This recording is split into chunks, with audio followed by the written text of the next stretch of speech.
નાગપુરમાં ઝોનલ અધિકારીની કારમાં ઈવીએમ જોઈ ભડકેલી ભીડે કર્યો પથ્થરમારો, પછી થયો મોટો ખુલાસો। મહારાષ્ટ્રના નાગપુર જિલ્લામાં બુધવારે મતદાન બાદ એક ઝોનલ અધિકારીની કાર પર પથ્થરમારો કરવાનો મામલો સામે આવ્યો છે। આ પથ્થરમારાના કારણે ઝોનલ અધિકારીની કાર ક્ષતિગ્રસ્ત થઈ ગઈ હતી। આ મામલે નાગપુરના જોઈન્ટ સીપી નિસાર તંબોલીની પ્રતિક્રિયા સામે આવી છે। મતદાન પૂર્ણ થયા બાદ એક ઝોનલ અધિકારી કોઈ કામ અર્થે મતદાન મથકની બહાર ગયા હતા। આ દરમિયાન તેમની કારમાં એક ઈવીએમ મશીન હતું। કેટલાક લોકોને એવી ગેરસમજ થઈ ગઈ કે આ એ જ ઈવીએમ છે જેનો ઉપયોગ મહારાષ્ટ્ર વિધાનસભા ચૂંટણીના મતદાનમાં કરવામાં આવ્યો હતો।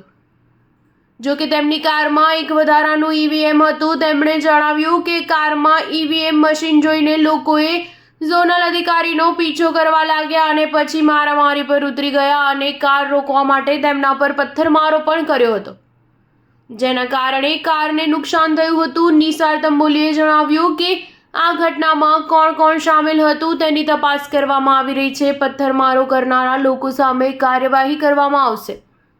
આ પહેલા 18 નવેમ્બરના રોજ ચૂંટણી પ્રચાર પૂર્ણ થવા બાદ પૂર્વ ગૃહમંત્રી અનિલ દેશમુખની કાર પર પથ્થરમારો કરવાની ઘટના સામે આવી હતી, જેના કારણે અનિલ દેશમુખ ઘાયલ પણ થઈ ગયા હતા।